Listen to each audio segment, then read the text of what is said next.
हरे कृष्णा। हम लोग भगवत गीता ज्ञान प्रबोधिनी के 5वें अध्याय से चर्चा कर रहे हैं। आप सब लोगों का भगवत गीता ज्ञान प्रबोधिनी सत्र में स्वागत है।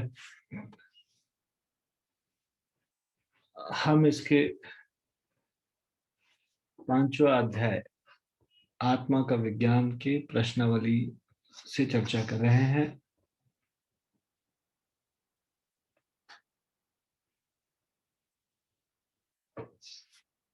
तो इससे पहले कि हम इस आगे की चर्चा करें, कृपया आप सब लोग मेरे साथ ही प्रार्थना बोलिए।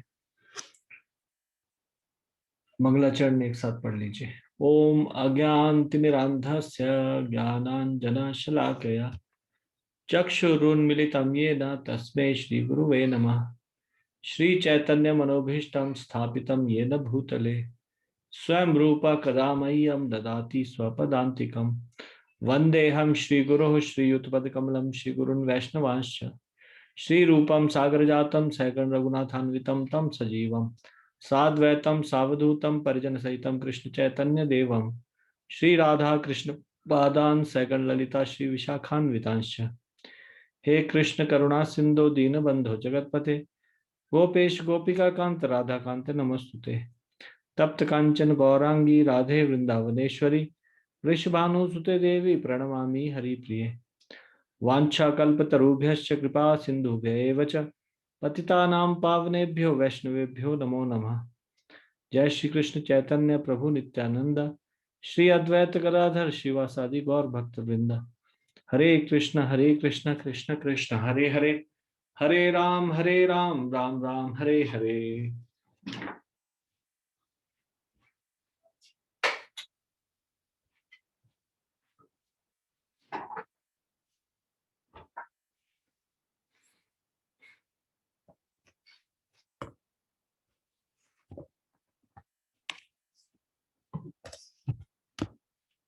तो हम कौन से श्लोक में, कौन से प्रश्न में पहुंचे?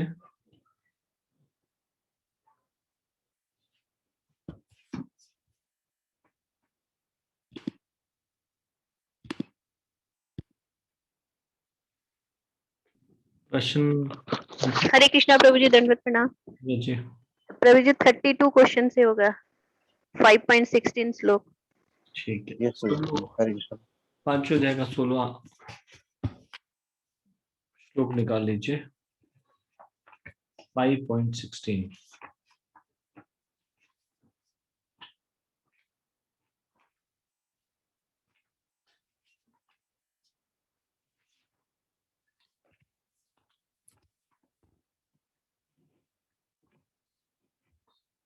तो 5.16 से दो प्रश्न है, आपको इन दो प्रश्नों के उत्तर ढूंढने हैं।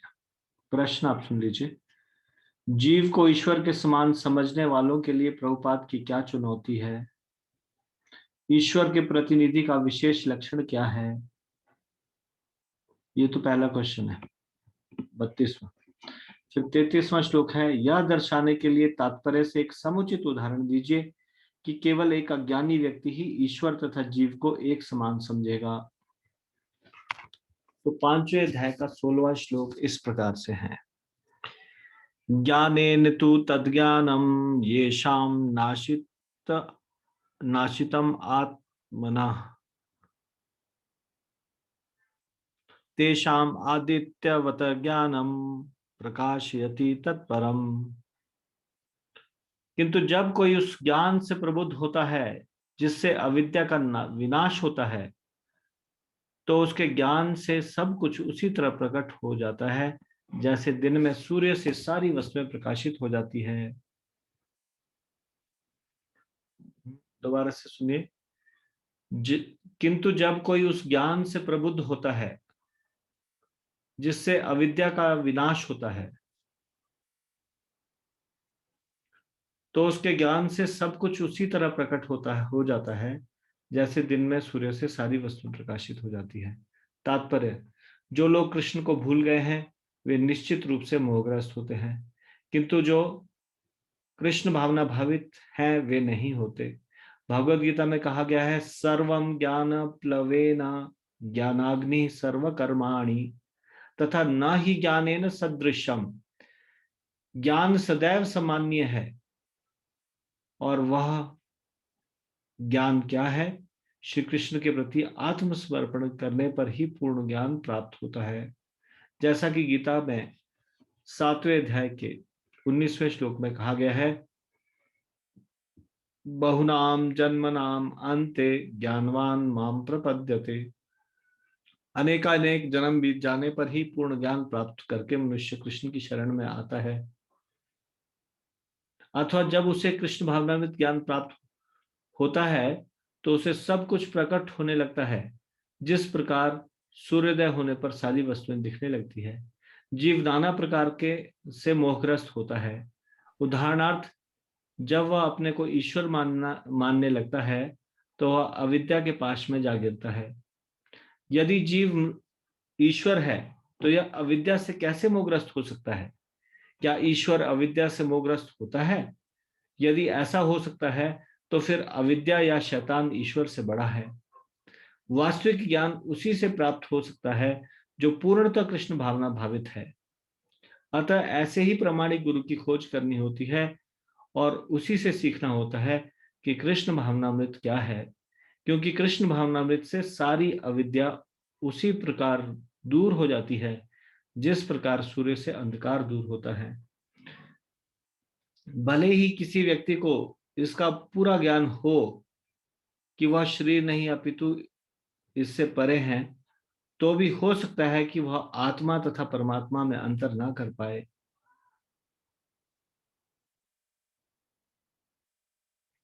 किंतु यदि वह पूर्ण प्रामाणिक कृष्ण भावना भावित गुरु की शरण ग्रहण करता है तो वह सब कुछ जान सकता है।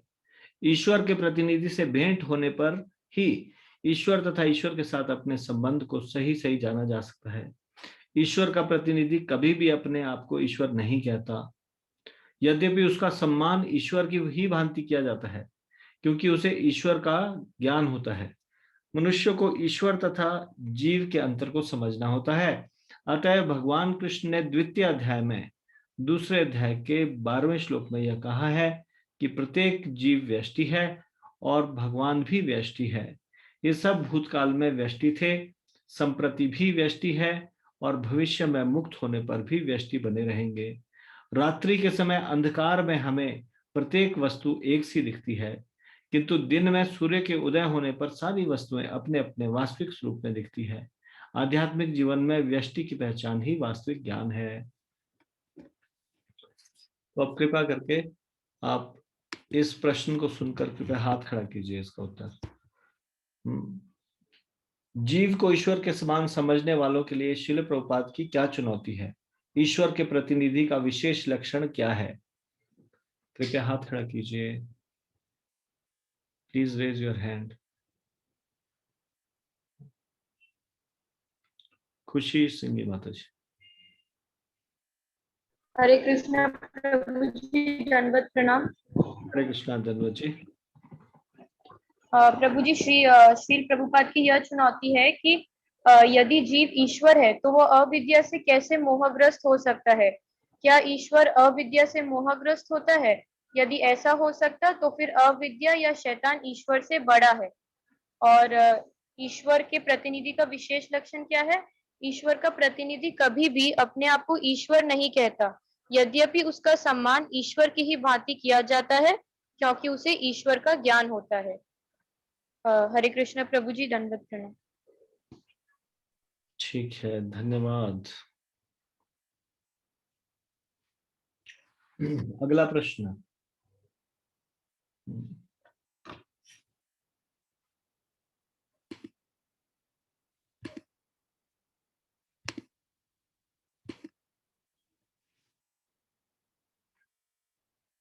यह दर्शाने के लिए तात्पर्य से एक समुचित उदाहरण दीजिए कि केवल एक अज्ञानी व्यक्ति ही ईश्वर तथा जीव को एक समान समझेगा।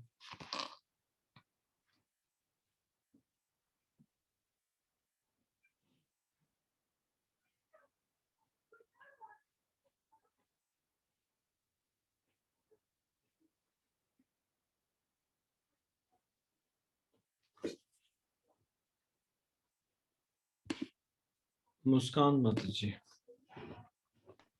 हरे कृष्णा प्रभु जी, दंडवत प्रणाम। हरे कृष्णा।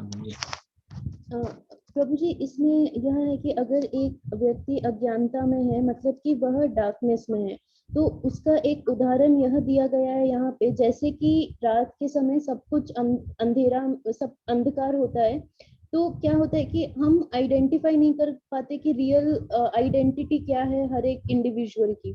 लेकिन जैसे ही सवेरा होता है तो हमें सब कुछ सही से दिखने लगता है, साफ दिखने लगता है, और हमें सबकी इंडिविजुअल आइडेंटिटी पता लगती है उनकी रियल सेंस में। तो यही है स्पिरिचुअल लाइफ में भी रियल नॉलेज, जहाँ पे हम आइडेंटिटी विद इंडिविजुअलिटी। ठीक है, हरे कृष्ण प्रभु जी, दंडवत प्रणाम। धन्यवाद।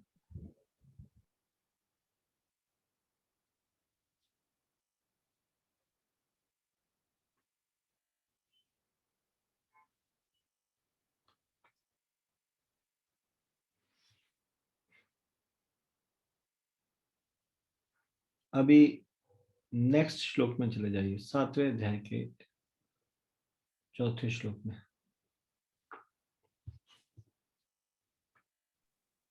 हरे कृष्ण प्रभु जी। प्रभु जी, आप मुझे पोस्ट बना देंगे, मैं अभी हट गया प्रभु जी से पोस्ट।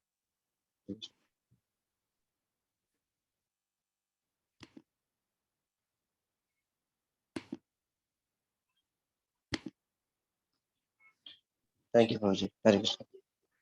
7वें अध्याय का 4था श्लोक निकाल लीजिए प्लीज।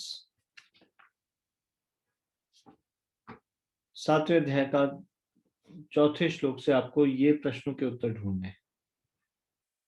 ईश्वर विज्ञान तत्व से अनभिज्ञ व्यक्ति क्या मान लेता है, ऐसे विचार पर भगवत गीता का क्या मत है। भौतिक संसार कैसे कार्यशील है।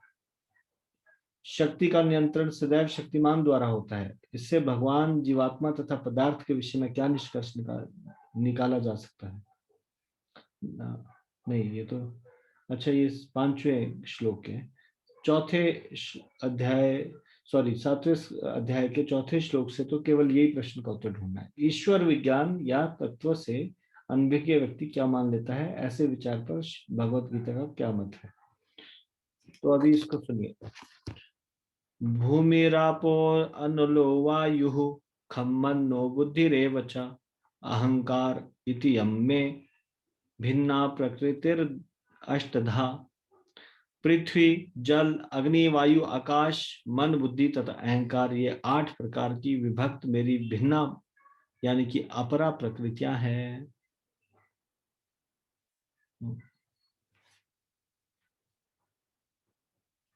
तात्पर्य, ईश्वर विज्ञान भगवान की स्वाभाविक स्थिति तथा उनकी विविध शक्तियों का विश्लेषण करता है।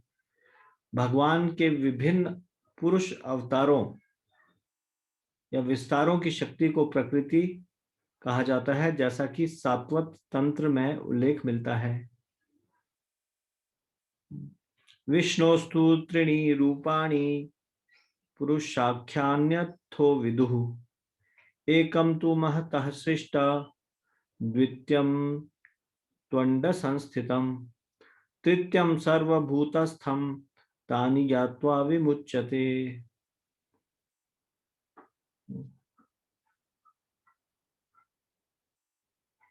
सृष्टि के लिए भगवान कृष्ण का स्वांश 3 विष्णुओं का रूप धारण करता है। पहले महाविष्णु हैं, जो संपूर्ण भौतिक शक्ति महतत्व को उत्पन्न करते हैं। द्वितीय गर्भोदकशाही विष्णु हैं,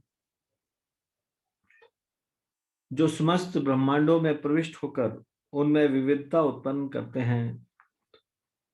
तृतीय क्षीरोदकशाही विष्णु है, जो समस्त ब्रह्मांडों में सर्वव्यापी परमात्मा के रूप में फैले हुए हैं और परमात्मा कहलाते हैं। वे प्रत्येक परमाणु एक तक के भीतर उपस्थित है। जो भी इन तीनों विष्णु रूपों को जानता है वह बहुबंधन से मुक्त हो जाता है। यह भौतिक जगत भगवान की शक्तियों में से एक का क्षणिक प्राकट्य है। इस जगत की सारी क्रियाएं भगवान कृष्ण के इन तीनों विष्णु अंशों द्वारा निर्देशित है। ये पुरुष अवतार कहलाते हैं। सामान्य रूप से जो व्यक्ति ईश्वर तत्व कृष्ण को नहीं जानता, वह यह मान लेता है कि यह संसार जीवों के भोग के लिए है और सारे जीव पुरुष हैं, भौतिक शक्ति के कारण नियंता तथा भोक्ता हैं। भगवत गीता के अनुसार यह नास्तिक निष्कर्ष झूठा है। प्रस्तुत श्लोक में कृष्ण को इस जगत का आदि कारण माना गया है। श्रीमद् भागवत से भी इसकी पुष्टि होती है। भगवान की पृथक पृथक शक्तियां इस भौतिक जगत के घटक हैं। यहाँ तक कि निर्विशेषवादियों का चरम लक्ष्य ब्रह्म ज्योति भी एक आध्यात्मिक शक्ति है जो पर व्योम में प्रकट होती है। ब्रह्म ज्योति में वैसी भिन्नताएं नहीं जैसी कि वैकुंठ लोकों में है। फिर भी निर्विशेषवादी इस ब्रह्म ज्योति को चरम शाश्वत लक्ष्य स्वीकार करते हैं। परमात्मा की अभिव्यक्ति श्री क्षीरोदक्षाई विष्णु का एक क्षणिक सर्वव्यापी पक्ष है। आध्यात्मिक जगत में परमात्मा की अभिव्यक्ति शाश्वत नहीं होती। अतः यथार्थ परम सत्य तो श्री भगवान कृष्ण है। वे पूर्ण शक्तिमान पुरुष हैं और उनकी नाना प्रकार की भिन्ना तथा अंतरंगा शक्तियां होती है। जैसा कि ऊपर कहा जा चुका है, भौतिक शक्ति 8 प्रधान रूपों में व्यक्त होती है। इनमें से प्रथम 5 पृथ्वी, जल, अग्नि, वायु तथा आकाश स्थूल तथा विराट सृष्टियां कहलाती है, जिनमें 5 इंद्रिय विषय जिनके नाम है शब्द, स्पर्श, रूप, रस तथा गंध सम्मिलित रहते हैं।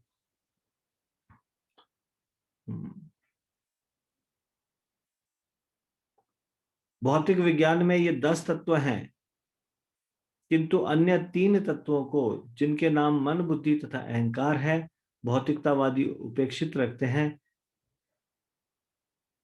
दार्शनिक भी जो मानसिक कार्यकलापों से संबंध रखते हैं पूर्ण ज्ञानी नहीं है, क्योंकि वे परम उद्गम कृष्ण को नहीं जानते।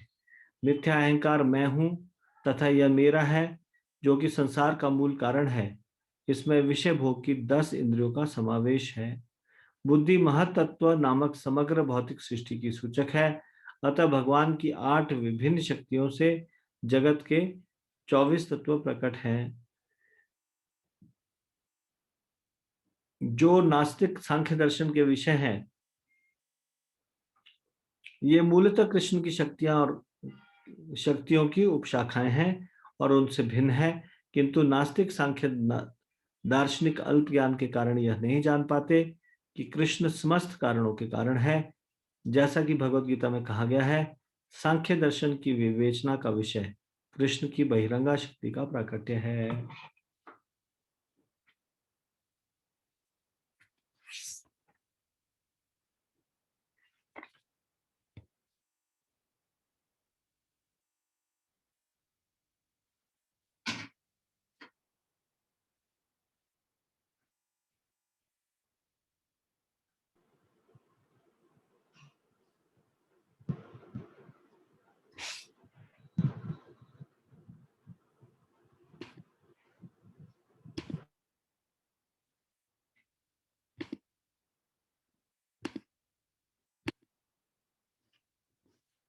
तो ये 7वें अध्याय का चौथा श्लोक था। कृपया ये इस प्रश्न का उत्तर दीजिए। ईश्वर विज्ञान या तत्व से अनभिज्ञ व्यक्ति क्या मान लेता है? ऐसे विचार पर भगवत गीता का क्या मत है?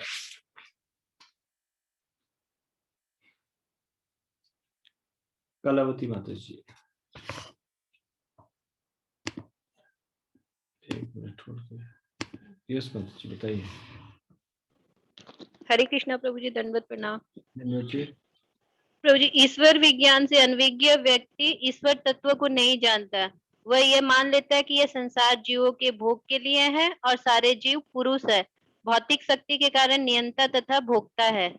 भगवत गीता, उसका नेक्स्ट जो है, ऐसे विचार पर भगवत गीता का क्या मत है?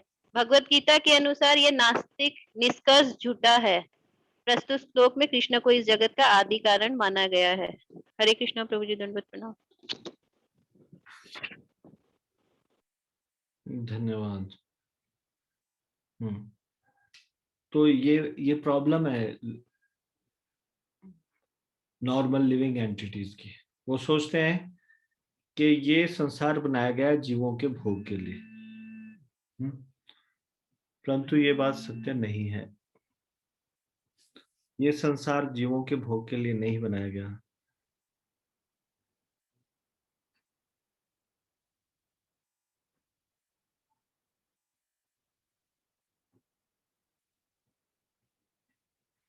ये नास्तिक निष्कर्ष है, ये झूठा निष्कर्ष है। तो वास्तविकता क्या है? वास्तविकता ये है कि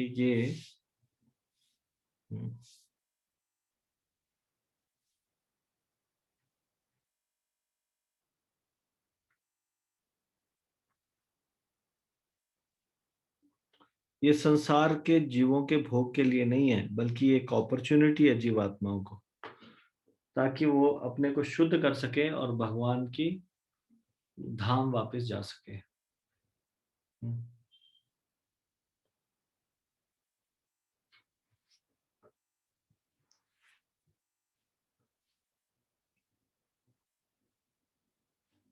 7वें अध्याय का 5वां श्लोक।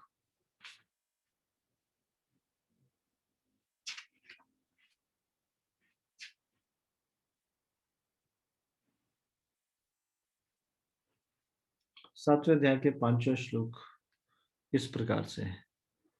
अपरेयमितस्त्वन्यां प्रकृतिं विद्धि में परम जीवभूता महाबाहो येदं धार्यते जगत।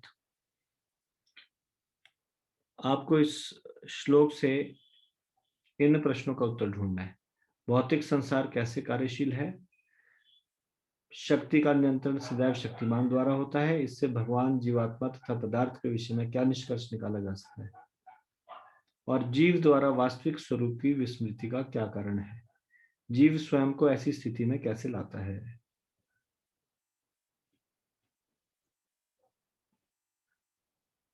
तो ये 3 प्रश्नों का उत्तर आपको ढूंढना है। अनुवाद। हे महाबाहु अर्जुन, इनके अतिरिक्त मेरी एक अन्य पराशक्ति है जो उन जीवों से युक्त है जो इस भौतिक अपरा प्रकृति के साधनों का विदोहन कर रहे हैं। इस तात्पर्य इस श्लोक में स्पष्ट कहा गया है कि जीव परमेश्वर की पराशक्ति, परा प्रकृति है। अपरा शक्ति तो पृथ्वी, जल, अग्नि, वायु, आकाश, मन, बुद्धि तथा अहंकार जैसे विभिन्न तत्वों के रूप में प्रकट होती है। भौतिक प्रकृति के ये दोनों स्वरूप, स्थूल पृथ्वी आदि और सूक्ष्म मन आदि, अपरा शक्ति के ही प्रतिफल है। जीव जो अपने विभिन्न कार्यों के लिए अपरा शक्तियों का विदोहन करता रहता है, स्वयं परमेश्वर की पराशक्ति है, और वह यही शक्ति है जिसके कारण सारा संसार कार्यशील है। इस दृश्य जगत में कार्य करने की तब तक शक्ति नहीं आती जब तक कि पराशक्ति अर्थात जीव द्वारा यह गतिशील नहीं बनाया जाता। शक्ति का नियंत्रण सदैव शक्तिमान करता है, अतः जीव सदैव भगवान द्वारा नियंत्रित होते हैं। जीवों का अपना कोई स्वतंत्र अस्तित्व नहीं है। वे कभी भी समशक्तिमान नहीं, जैसा कि बुद्धिहीन मनुष्य सोचते हैं। श्रीमद् भागवतम में 10वें स्कंद के 87वें अध्याय के 30वें श्लोक में 10.87.30 में जीव तथा भगवान के अंतर को इस प्रकार बताया गया है। अपरिमिता ध्रुवास्तनुभृतो यदि सर्वगता स्तर्हि न शास्यतेति नियमो ध्रुव नेत्रतः अजनी च यन्मयं तद्विमुच्य नियंत्री भवेत् सममनु जानताम यद्मत्तम मत दुष्टतया। हे परम शाश्वत, यदि सारे देहधारी जीव आपकी ही तरह शाश्वत एवं सर्वव्यापी होते तो वे आपके नियंत्रण में न होते, किंतु यदि जीवों को आपकी सूक्ष्म शक्ति के रूप में मान लिया जाए तब तो वे सभी आपके परम नियंत्रण में आ जाते हैं। अतः वास्तविक मुक्ति तो आपकी शरण में जाना है और इस शरणागति से वे सुखी होंगे। उस स्वरूप में ही वे नियंता बन सकते हैं। अतः अल्पज्ञ पुरुष जो अद्वैतवाद के पक्षधर हैं और इस सिद्धांत का प्रचार करते हैं कि भगवान तथा जीव सभी प्रकार से एक दूसरे के समान है, वास्तव में वे प्रदूषित मत द्वारा निर्देशित होते हैं। परमेश्वर कृष्ण की एकमात्र नियंता है। परमेश्वर कृष्ण ही एकमात्र नियंता है और सारे जीव उन्हीं के द्वारा नियंत्रित है। सारे जीव उनकी पराशक्ति है क्योंकि उनके गुण परमेश्वर के समान है, किंतु वे शक्ति की मात्रा के विषय में कभी भी समान नहीं थे। स्थूल तथा सूक्ष्म अपराशक्ति का उपभोग करते हुए पराशक्ति जीव को अपने वास्तविक मन तथा बुद्धि की विस्मृति हो जाती है। इस विस्मृति का कारण जीव पर जड़ प्रकृति का प्रभाव है। किंतु जब जीव माया के बंधन से मुक्त हो जाता है तो उसे मुक्ति पद प्राप्त होता है। माया के प्रभाव में आकर अहंकार सोचता है मैं ही पदार्थ हूं और सारी भौतिक उपलब्धि मेरी है। जब वह सारे भौतिक विचारों से, जिनमें भगवान के साथ तादात्म्य भी सम्मिलित है, मुक्त हो जाता है तो उसे वास्तविक स्थिति प्राप्त होती है। अतः यह निष्कर्ष निकाला जा सकता है कि गीता जीव को कृष्ण की अनेक शक्तियों में से एक मानती है, और जब यह शक्ति भौतिक कल्मश से मुक्त हो जाती है तो यह पूर्णतया कृष्ण भावना भावित या बंधन मुक्त हो जाती है। अब इसके अनुसार आपको ये उत्तर दे रहे हैं, भौतिक संसार कैसे कार्यशील है।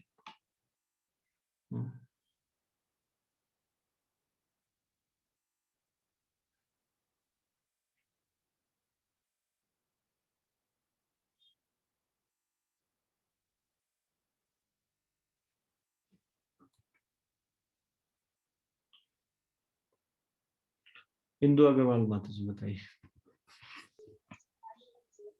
हरे कृष्णा प्रभु जी, दंडवत प्रणाम। दंडवत प्रणाम माता जी।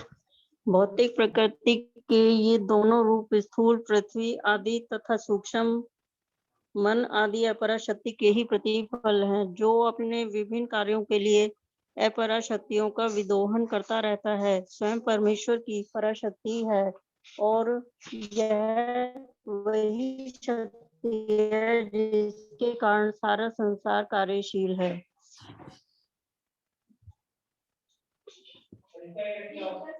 कौन सी शक्ति? जीव शक्ति के कारण सारा संसार कार्यशील किस शक्ति के कारण है? परमेश्वर की पराशक्ति के कारण। अच्छा, परमेश्वर की पराशक्ति कौन है?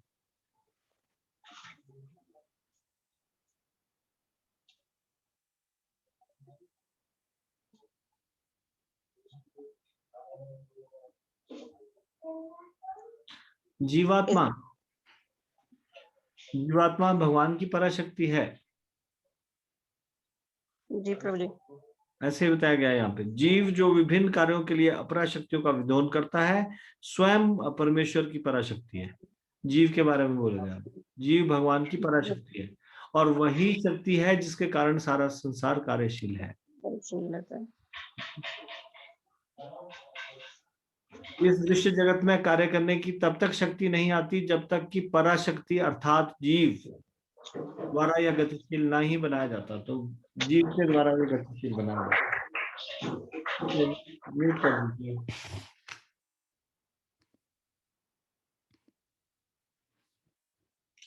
नेक्स्ट क्वेश्चन है, शक्ति का नियंत्रण सदैव शक्तिमान द्वारा होता है, इससे भगवान, जीवात्मा तथा पदार्थ के विषय में क्या निष्कर्ष निकाला जा सकता है? शक्ति का नियंत्रण सदैव शक्तिमान द्वारा होता है, इससे भगवान, जीवात्मा तथा पदार्थ के विषय में क्या निष्कर्ष निकाला जा सकता है? कोमल सिंगी माता जी। हरे कृष्णा प्रभु जी, दंडवत प्रणाम। दंडवत जी। इस दृश्य जगत में कार्य करने की तब तक शक्ति नहीं आती जब तक कि पराशक्ति अर्थात जीव द्वारा यह गतिशील नहीं बनाया जाता। शक्ति का नियंत्रण सदैव शक्तिमान करता है, अतः जीव सदैव भगवान द्वारा नियंत्रित होते हैं। जीवों का अपना कोई स्वतंत्र अस्तित्व नहीं है, वे कभी भी सम शक्तिमान नहीं जैसे कि बुद्धिहीन मनुष्य सोचते हैं। परमेश्वर कृष्ण ही एकमात्र नियंता है और सारे जीव उन्हीं के द्वारा नियंत्रित हैं। हरे कृष्ण प्रभु जी, दंडवत प्रणाम। दंडवत जी। तो भगवान और जीवात्मा के बारे में तो आपने बताया, पदार्थ के बारे में?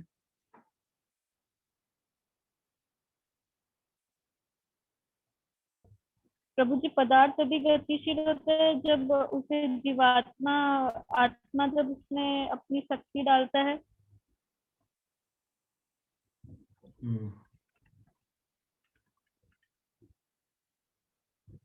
ठीक है, जीव द्वारा गतिशील बनाया जाता है और जीव शक्ति कहां से प्राप्त करता है? भगवान से। ठीक है, धन्यवाद।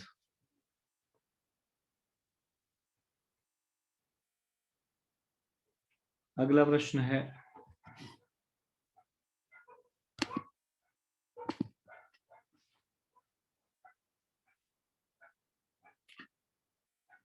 जीव द्वारा वास्तविक स्वरूप की विस्मृति का क्या कारण है?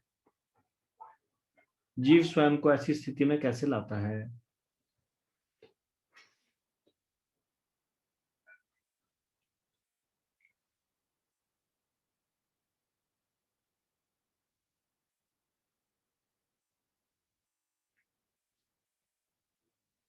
Please raise your hand. जीव द्वारा वास्तविक स्वरूप की विस्मृति का क्या कारण है? जीव स्वयं को ऐसी स्थिति में कैसे लेके आता है?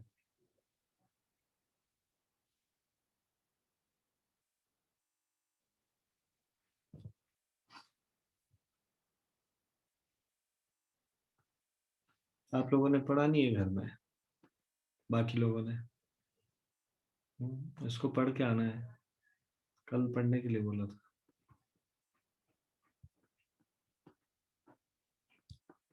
अभी अभी भी हमने पढ़ा था, अभी भी ध्यान से नहीं पढ़ा आपने?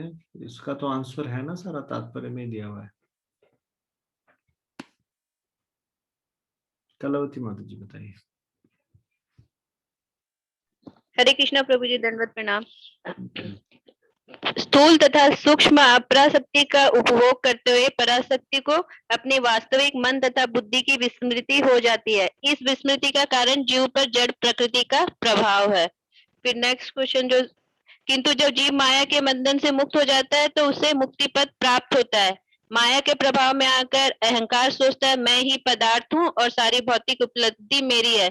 जब वह सारे भौतिक विचारों से, जिसमें भगवान के साथ तादात्म्य में भी सम्मिलित है, मुक्त हो जाता है तो उसे वास्तविक स्थिति प्राप्त होती है। हरे कृष्णा प्रभु जी, दंडवत प्रणाम।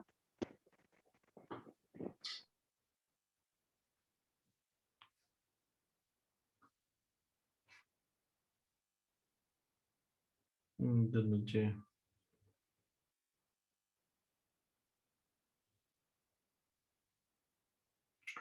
ठीक है, धन्यवाद। अभी हम इसको यहाँ पे विराम देंगे। कल तक के लिए आप 7वें अध्याय का 6वां श्लोक पढ़ के आइए, 13वें अध्याय का पहला, दूसरा और तीसरा श्लोक पढ़ के आइए।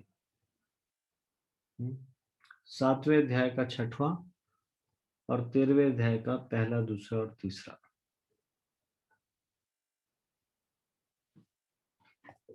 तो ये आपको होमवर्क है, आप कल तक इसको पढ़ के आइए।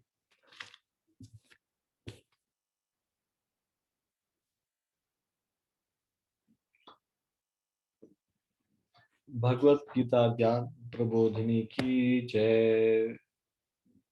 भगवत गीता यथारूप की जय। शिल प्रभुपाद की जय। निताई गौर प्रेमानंदे। हरि हरि बोल।